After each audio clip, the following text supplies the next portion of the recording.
Welcome to You and Me in Orbit, your astro spell guide to understanding how astrology can work for you. I'm Self Carrie, your astrological empowerment counselor, and in real life, I guide individuals, couples, family members, business partners, and workplace teams through learning how to use the ancient tool of astrology to create more clarity, more compassion, and more intimacy within their connections.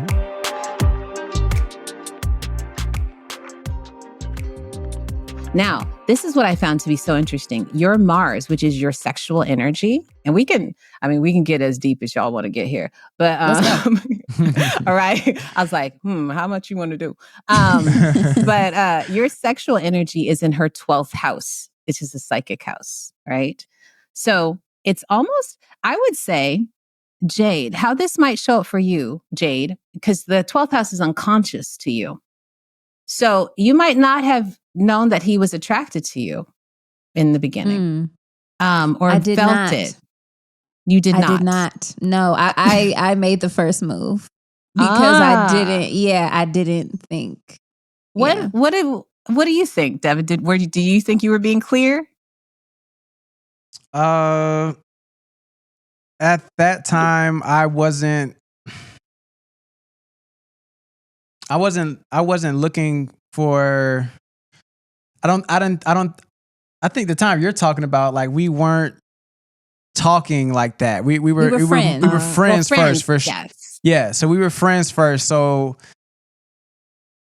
I was just going with the flow. Like, I think that's where I was. It definitely wasn't like I'm trying to like figure out when I'm gonna make my move type energy at all. Mm-hmm. And so you, Jade, you felt that, but you what? Okay, so you were like not in that mindset because you were friends, and that is really the basis of your partnership. Your period, point blank. You two will always be friends. Period. Yes. But Jade, you felt it like, what I'm gonna do? Like I gotta have to do something because I'm not getting no energy back. Is that what you're saying? Yes. Yes. Okay. That's because his Mars is in your 12th house. Okay. And that was, so his sexual energy or anything he might have been putting out, because this is still an Aries man, like an Aries man is a masculine energy. They wear it, to say it's out there. And you, in a way, you were like, where's mine? Where's it for me? Because it's out there. I see it, but it's not coming towards me. That's because his Mars is in your 12th house. Now, but what this is this is a psychic house, which means for sure the two of you are a soul connection. You have known each other before, if you believe in things like past lives and things like that. And you might have even had some people say that to you, some intuitives or things like that before. I am not an intuitive in that way. I'm not blessed in that way. I'm a chart reader, but I'm pretty sure you've had people, who have said things like that to you, and you might even feel that. But Mars in the 12th house, it does make for quite magical sex, I have to say. Yes, almost otherworldly, like other types of connection. And in almost as if you're bringing in other folks in a way. And what I mean by that is energy from other realms, like all the stuff we don't know about. This is the unconscious, right? So it's like bringing in past lives, it is quite ethereal is what I'm trying to say. So this particular placement, while some people can find that it's confusing, especially in the beginning, it actually is such a beautiful, it's like a very, it's like a sexual attraction and connection that is very much connected to source, it's almost like there's you, there's him, and there's the other, and that you create that together, it's like there's a third is what I'm trying to say. And it's divine. Yeah. Definitely resonate with that. We've, with Tantra and, manifestation through sex energy. So, and it came very naturally to us. And it was something that our therapist actually brought our attention to. And so, this is not the first time we've heard this. And it is something that we've... Well, before that, it was before... No, I'm saying as far as Tantra. No, it was before that for sure. Really? Yeah. Where? In LA. Oh. Well, I'm trying to remind me. We're going to talk about it later. Like with that intention? Yeah, I mean, we didn't have all the other, or not even the tools, but we didn't. Our intentions weren't as deep as we were as we continued to grow and understand all the power that it had. But we definitely. That's true, because I wrote a song, Cosmic Love, about that when we were in LA. That's very true. You're right. This is like literally Tarzana. Yes, it was. I guess with the intention and understanding of what it was didn't come until our therapist gave us some clarity over what was happening and what could happen if we actually channeled it into the power of manifestation, is more so what I mean. But yes, it's always been there for sure. We just, didn't know. But that's beautiful.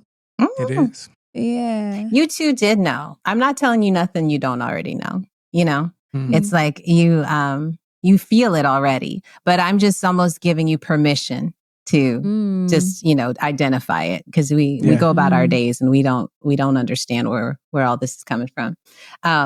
In addition to Mars being in her 12th house, Devin, you have your Jupiter there as well, in her psychic house. This is the most psychic placement in the zodiac, in my opinion. This is, and again, isn't this interesting? Because your Jupiter, Jade, which represents your luck and your, that lucky charm energy that you bring to his conscious world, his outsides, he brings that to your insides. He brings that to your unconscious world. So this is even partners that may be having dreams together, or, like who have not just vision, but like actual dreams, can appear in each other's dreams, can communicate through dreams. So, there is another level here. Like I even saw that going forward in your U2's charts. Like there's this kind of almost ethereal thing that might be manifesting for you in terms of your career together. This kind of like coming together, dream work, stuff that you'd be putting out. Like, I don't know, you're going to do an album, sound healing, whatever it is. But there's something that about, you two exploring your liminal connection that will be showing up publicly. Okay. Yeah, that's interesting, because that was in the past couple years. I think it was the summer before we did the detox when we were at Paul Mai. But yeah, I've just been saying that I want to tap into that next level of consciousness, and like that was a big reason of why I wanted to do a detox, to like decalcifying your pineal gland and tapping into telepathy and just seeing energy that we can't see with our kind of like programmed way of viewing the world. And just just tapping more into the spiritual side of like what did our ancestors see when they didn't have all these distractions. Like that's what I want to tap into. That's very important to me. And he bought me sound bowls for my birthday, singing bowls. So really? This is, my birthday's on, obviously this is going to come out later, but my birthday is on Thursday. So May 30th. Yeah. And he, so that's all aligned. Definitely want to tap into that in my music and my art and healing. So it's so spot on. That's beautiful. That is beautiful that was a gift. And I'm telling you, what I'm seeing is that's going to be showing up. I mean, you guys might even be doing retreats or something, where people come and you teach them how to do this. That's in the works as well. Girl, it's on our board. Is it? Wow. Yes. Oh.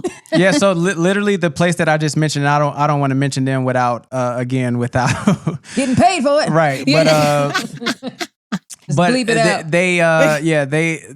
That is we've had a whole meeting while we were on vacation about setting up a retreat, and then we're working on a partnership with someone else who has a partnership with them to do something together. So like that is definitely something that we want to do at least once a year with I love it. Community of people. Yeah.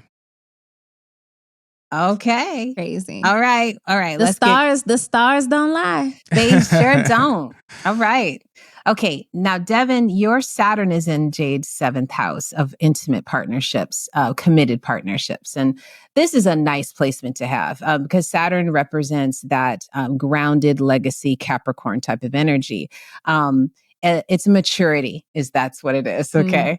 And sometimes when I do readings for people, they're like, this is like a father, so it's like a dad, in my relationships house, but Jade's natal Neptune is in her 7th house, which means we were talking about this, Jade, before. Yes. It's kind of like not seeing the red flags kind of thing going on. But you bring this maturity. It's almost like this is an adult relationship, right? And perhaps one of the first that you've had, Jade, Yes. in that this is a man who came in and structured this situation and said, our partnership will only function on a mature level. And I'm not saying there are not challenges and obstacles to it, which is why people don't like Saturn, they're all immediately like, it's a Saturn return. That means I'm going to have problems. I look at Saturn as being in school, and you have homework and you have tests, but at the end of it, you get your degree. You become a master at that thing. Wow. And so that's what he brings to you in terms of your partnership, you becoming a master's. And yes, there's going to be times you don't want to load the dishwasher, right?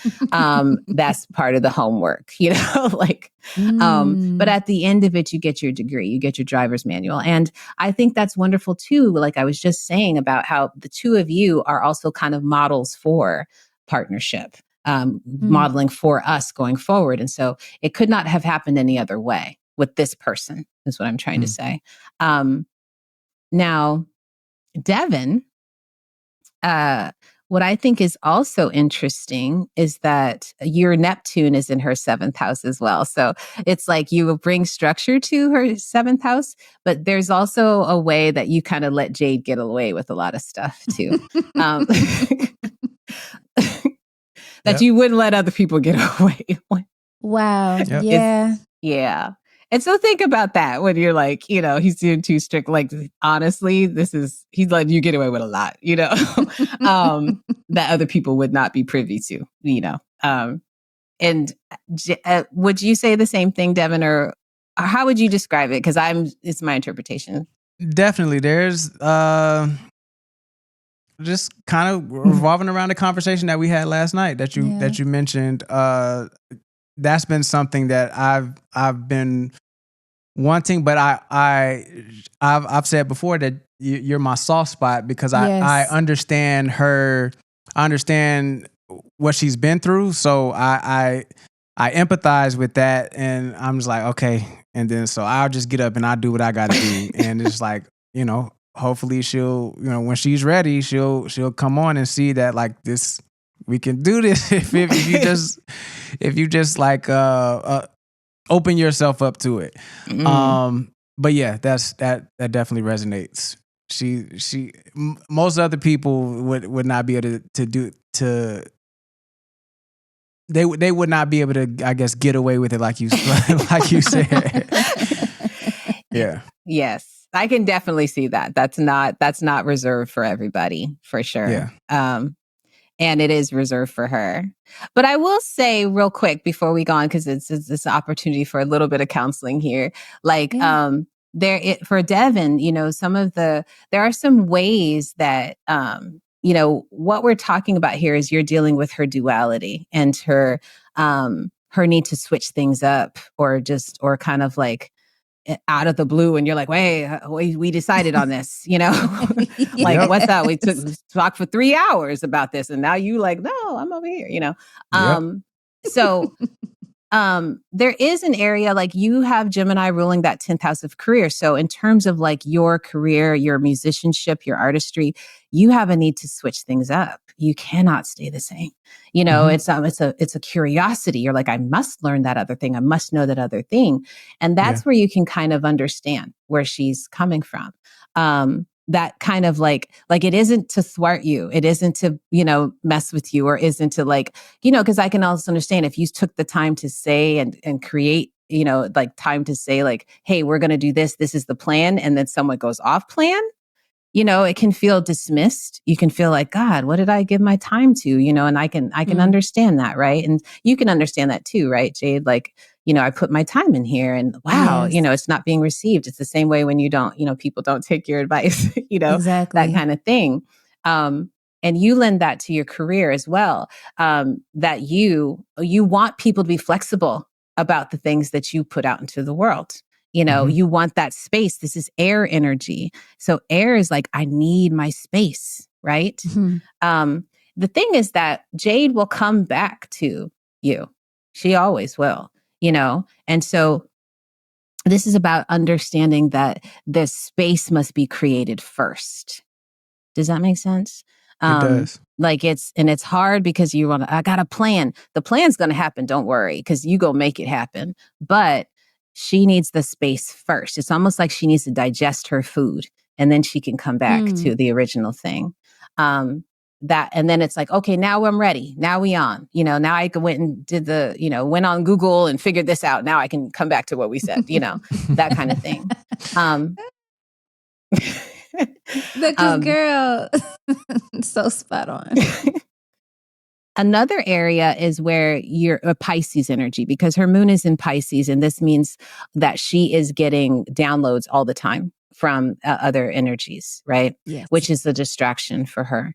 And so your Pisces, Devin, which is helpful, can be helpful for you in terms of understanding. You know, if you have a Virgo rising, that means your 7th house of intimate partnerships is ruled by Pisces.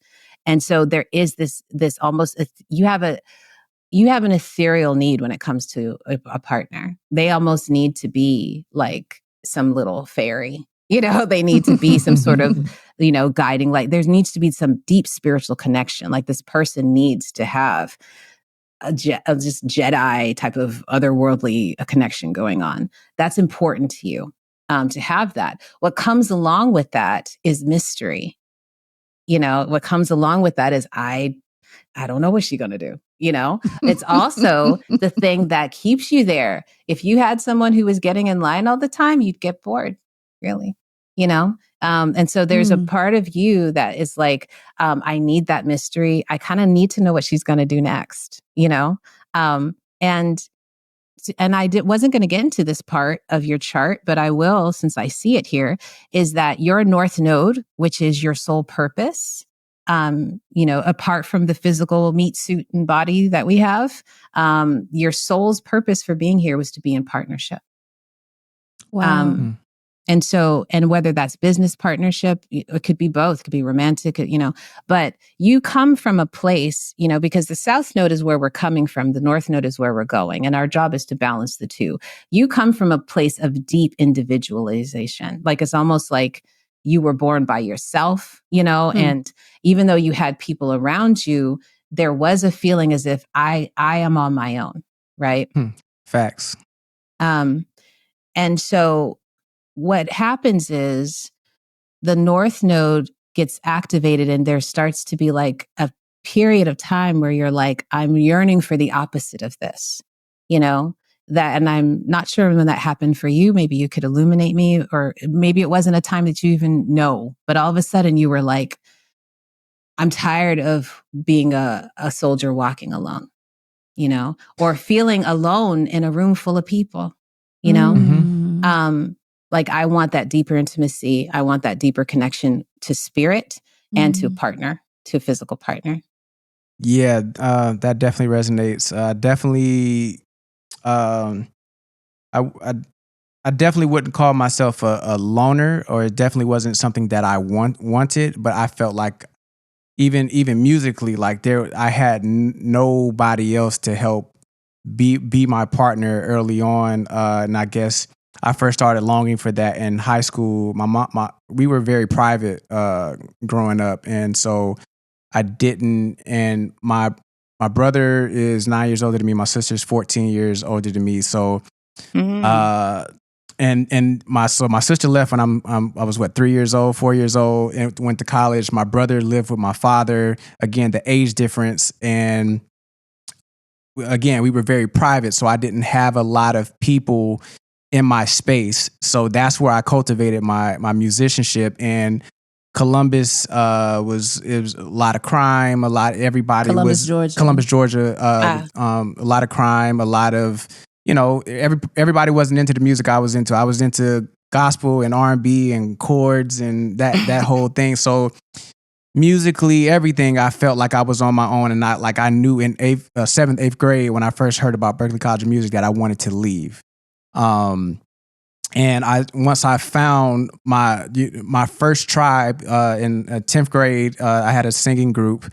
That's when I first started to understand how important it was to have other people who were like-minded, but they, we were young, and they weren't at a place to meet me where I was, and I was very much who I am today in terms of like being a stickler. And like you said, little man, I grew up fast. Like my mom, had layoffs and stuff that we had to deal with, and weren't always in the best financial position. But I always made money doing music, so I was always, putting money towards whatever we needed to do, and I made way more money than anybody at my age.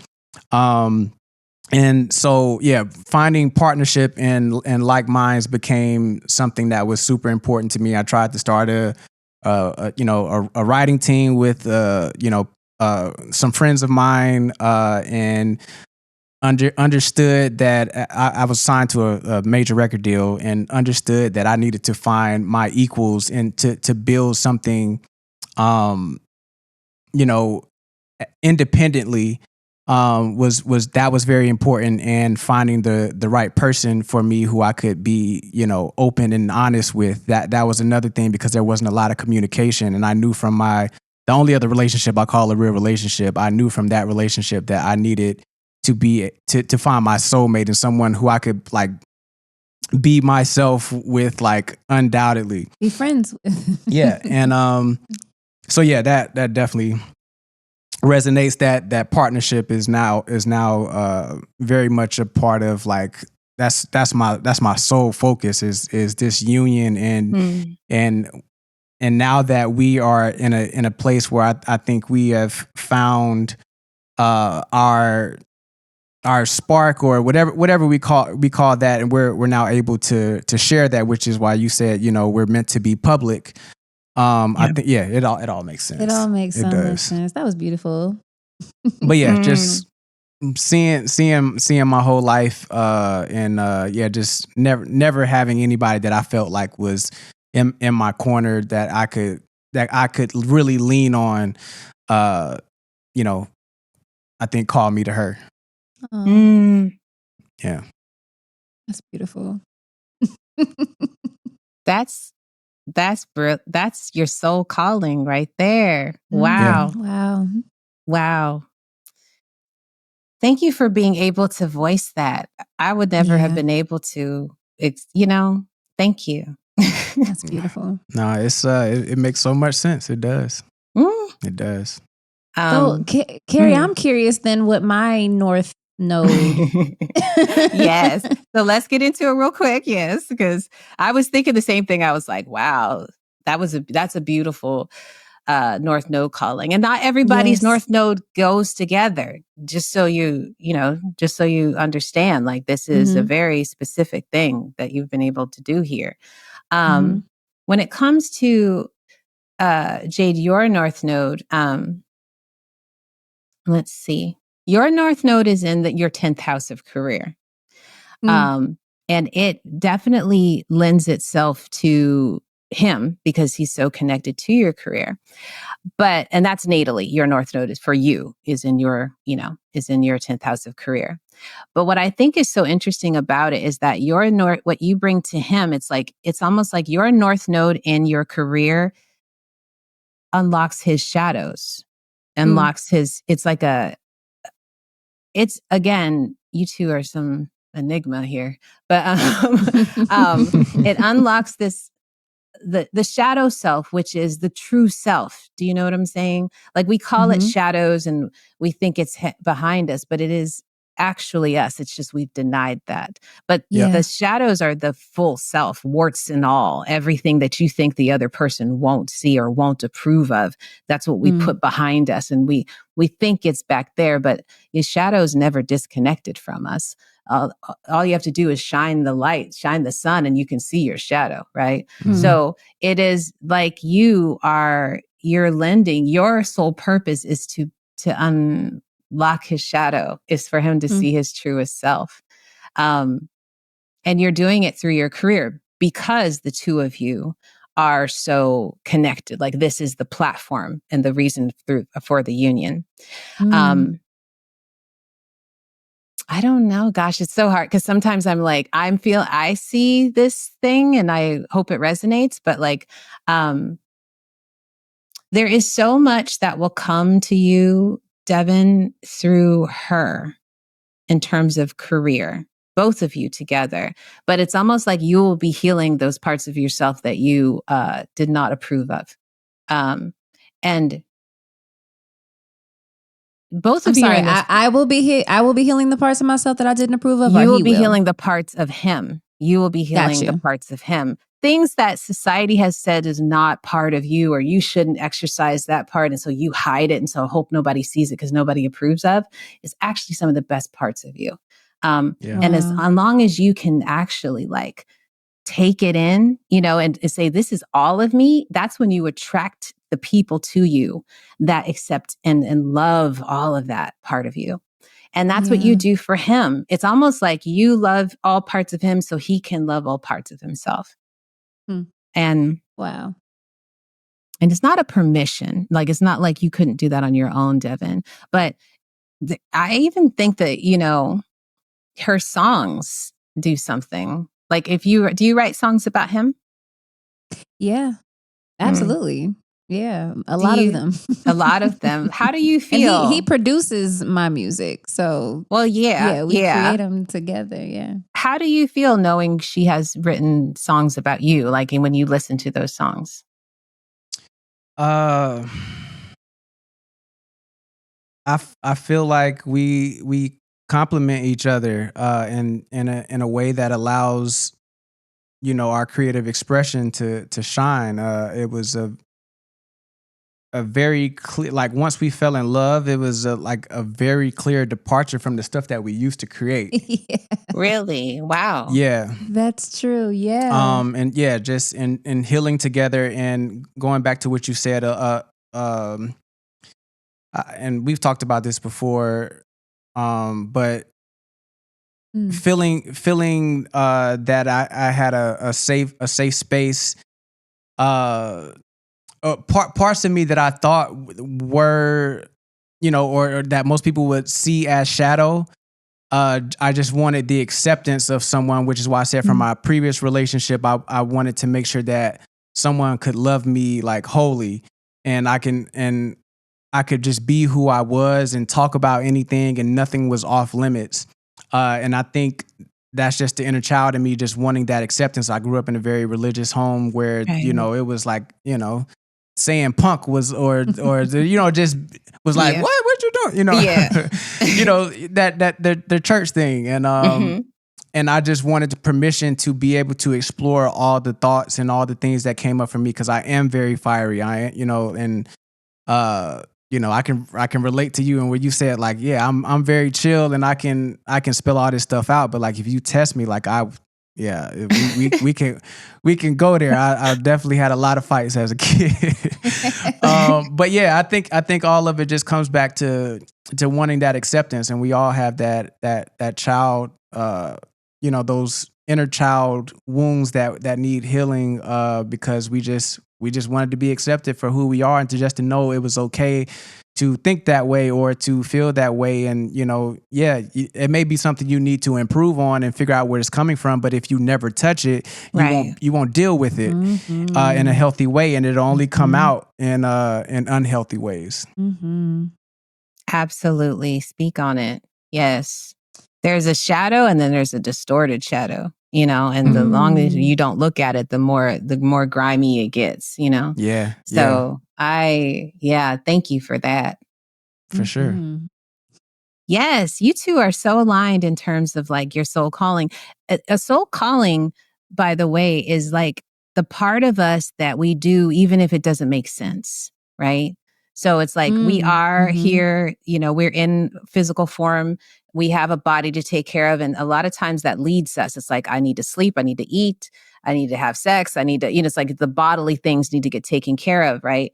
And sometimes that will take us away from our soul calling. Because there is some, you know, physical things that have to be taken care of. I need house, I need shelter, right? The soul is not interested in that, because the soul's like, hey, I ain't got nobody. I'm here to, you know, I'm here to get you to the next place, you know? So And I move through light. I don't have to move. I don't have a big old meat suit to move around. So the soul will often have you lead you down places that you're like, what? That don't make no sense. That's too much money. I don't got time. But it's where you feel so aligned. You know, that connection that like, I mean, I'm sure for Devin, for you, it was probably very vulnerable to go into partnership, like true vulnerable partnership, coming from a place of like feeling as if nobody is going to really show up. Is it possible for someone to show up like that? And to have the patience to see if she could, right? Yeah, it was tough. It was tough for sure. Yeah. That is something you should always hold with you, Jade, is that this man stepped out, right? Okay. Stepped out of a comfort zone. Okay. That's not easy. And we should always think about with our partners, like, what are they contributing to be in this place with me, you know? But then also for you, Devin, to know that, you know, for her to show up, like her entire public existence is in service to you, really.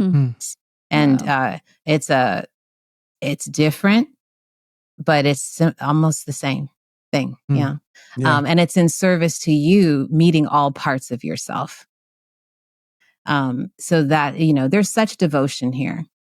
And it's lovely to kind of connect the dots, you know, and see how it goes. So now what I want to do is I want to answer any questions that you might have, like about your connection, you know, communication, any advice that you'd like to get. You two do have a year together. Like this year, like I said, is a building year for the two of you. And the career really is taking center stage this year. So it will be very important for you to start putting things in place that protect this union from its public mission. Yeah. And so do you have any questions about how to do that? I know that Jade had a question about how to balance partnership. You know, maybe you could elaborate on that for me so then I can check and see where that is. But Devin, do you have any immediate questions too? Nothing immediate, but I'm gonna just think on that for a second. He's gonna get questions. Questions will come. Okay. All right. Well, Jade, I can talk about the balancing partnership, but do you have another one or anything else that you'd like to add? Well, you actually answered one, so I don't even have to ask it. I'll talk to you about it later. But no, you answered one for me, and it was so beautiful that you didn't even probably realize. So thank you for answering that already. Okay.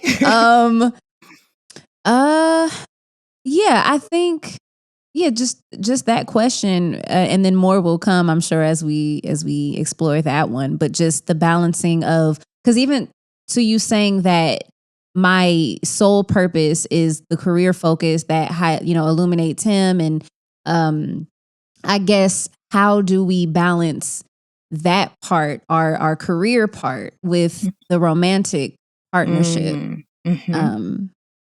So that's even more of a question now, honestly, hearing our soul purpose. Okay. So I talked a little bit about this in your personal reading, Jade, just about how, especially for this year, that you are going to be having to create two worlds, walk in two worlds. One will be public and one will be private. So for this relationship, having a very specific private world that others do not inhabit. So much of your charts together is in service to us, like, and you're devoted to it. Like, you share every part of your life, really. You share your artistry, you share what you're eating today, you share your fears, you share your everything, you share your son, even, Yeah. And so there is a place, and you don't have to say it here because I don't want us to know about it, to be honest. There is a place where the two of you come together that does not include any of us. And that is the place of balance. Now, because you two, it has to be routine. Remember, Jade, we talked about how getting routines into your life is actually the thing that helps unclutter the brain, right? And keep it together. It's like,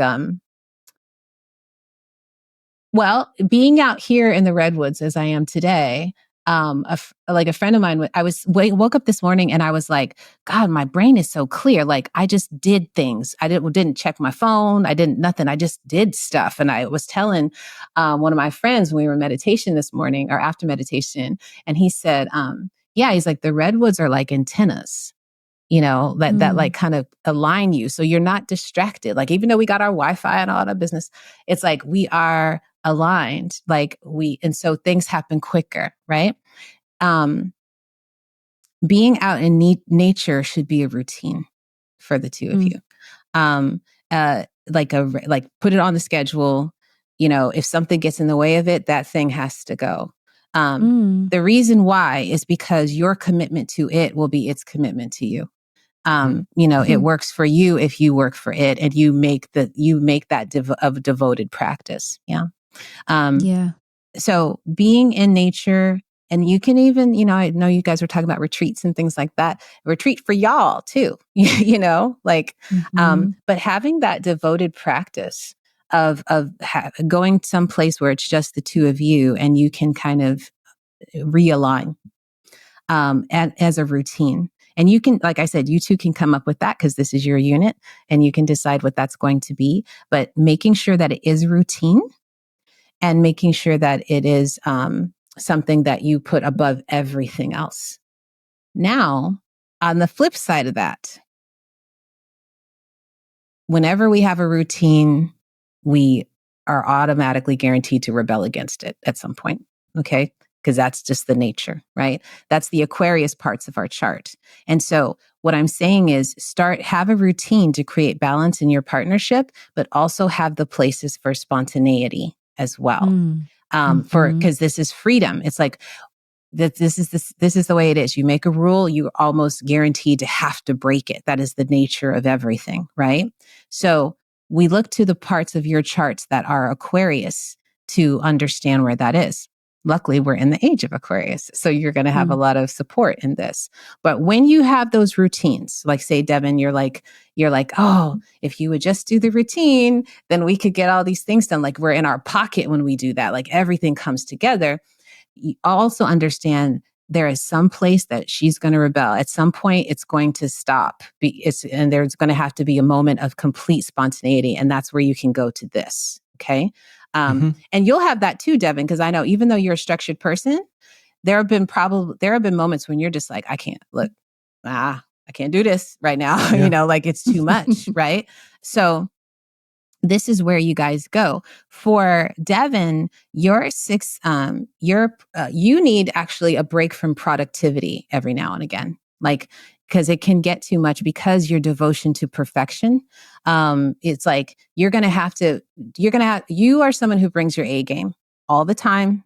You don't even know what a C game looks like. Okay. You are going to have to get familiar with what a C game looks like. Because understand, someone who's got a Virgo rising or any Virgo placements, they don't understand why other people can't do what they do. And it's frustrating. Okay. I have 3 planets in Virgo. So I'm like, it's frustrating. But the perspective of understanding is that it's just because you bring your A game and you don't understand a C game. So get familiar with what a C game looks like, right?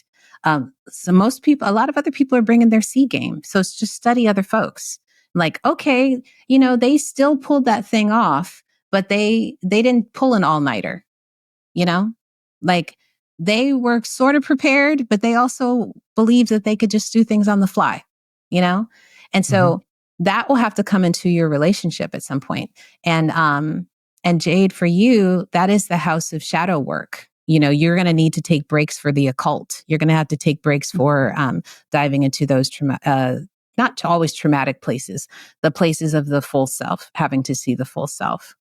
So for you two, like I said, you can come up with it together, but like understand that when you put something into structure and put that into place, also make pockets of time for just free time where we don't know what we're doing, just run out in this ocean, you just, open a box of crayons, dump them out and see what happens. Does that make sense? Or would you like a little more elaboration? It makes total sense to me. It makes perfect sense to me too. See, I'm dealing with some smart people here, so check that one off, okay? Because I was like, sometimes I'll have to elaborate more, but no, you guys are you're very tapped in. So, but yeah, and then again, don't share it with anybody else. Don't put it on social media and tell us what you're doing. That's just for y'all, okay? Yeah. Okay. Any other questions? The balance of I guess these styles in parenting.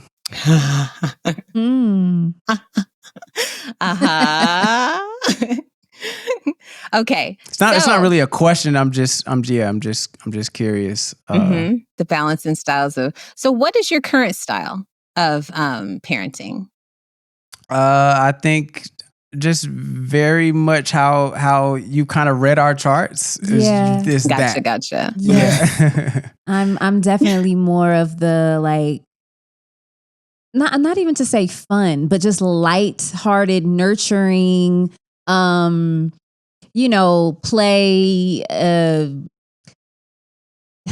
Yeah, and Devin's definitely more of the structure, disciplinarian, check mark sort of, right? Yeah. So that's everything that you just explained translates also into, I would say, our parenting for sure.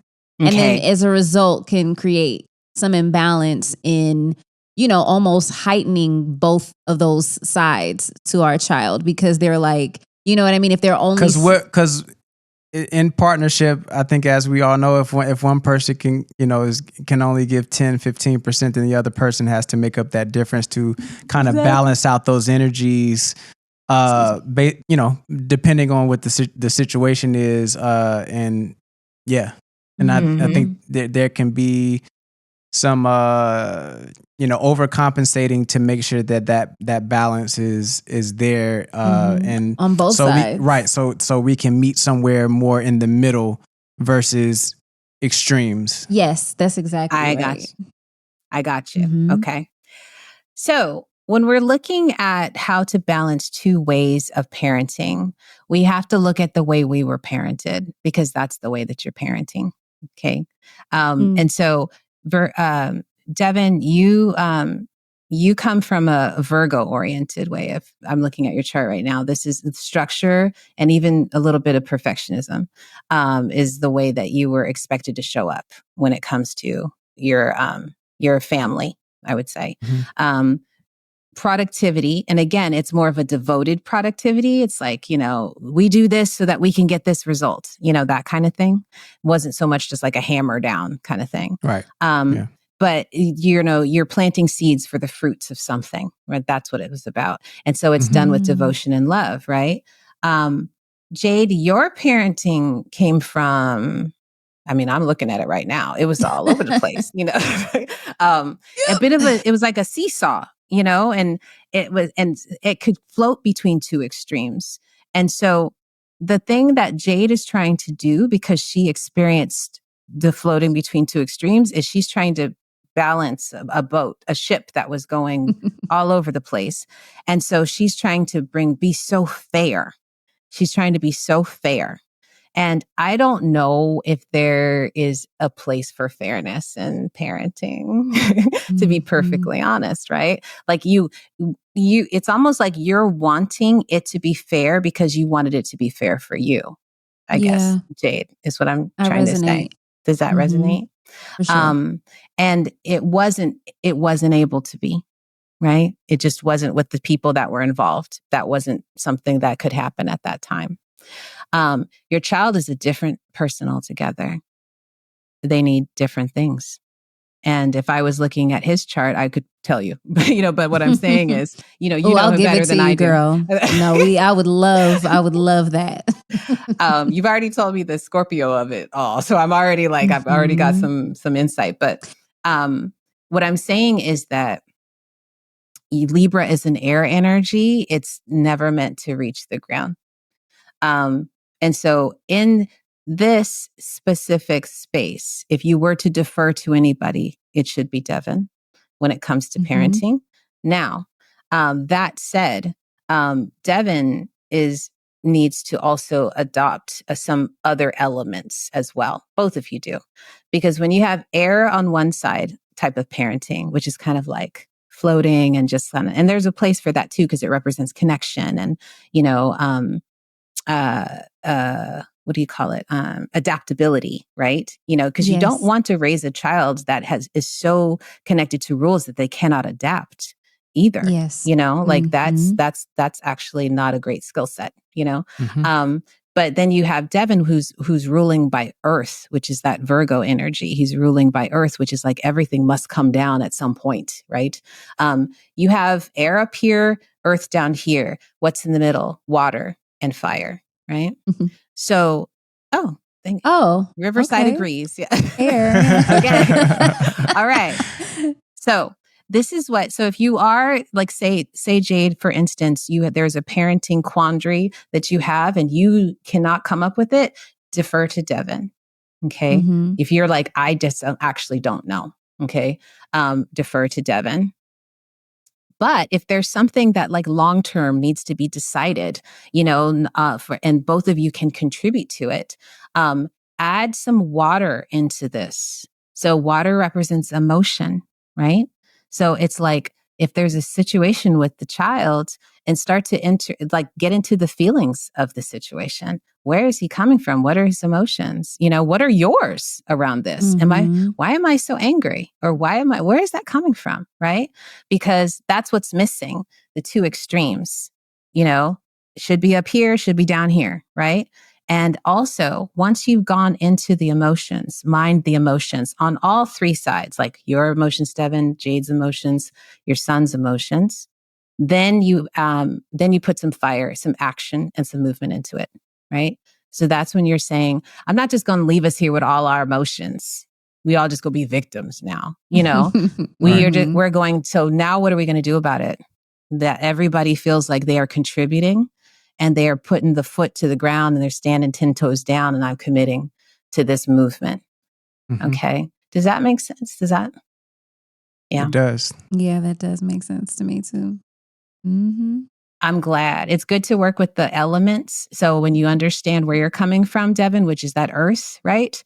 And then Jade is coming from, Libra, which is about peace and justice and being a democratic, and then understanding that really does not have a place in raising a child. Okay. Then fill it in with these other elements. And then when you say Libra, that represents what for me? Libra represents your home environment and the one that you grew up with. Yeah. And then his, you said, was Virgo. Okay. Yeah. Yeah. And I'm sure that you both can say there were good and bad parts of both of that, right? Like, you can see both sides. But when it comes to the family you're creating, you can add some other elements to balance everything out. All right, y'all. Thank you so much for your time. So appreciate it. I'm so grateful for you. Thank you. Thank you. Likewise. No, seriously, this has been so beautiful. I can't wait to talk about it. Yes.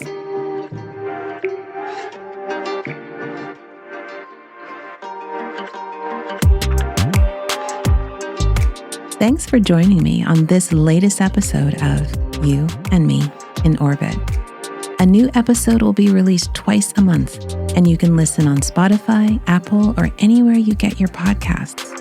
Check out my astrological insights at Self-Carry on Instagram, TikTok, YouTube, and Facebook. Or join my Patreon membership for weekly astrological update videos, how-to tutorials, and special topics on astrology. You can get all of that information on my website at selfcarry.com. That's Carrie with a K.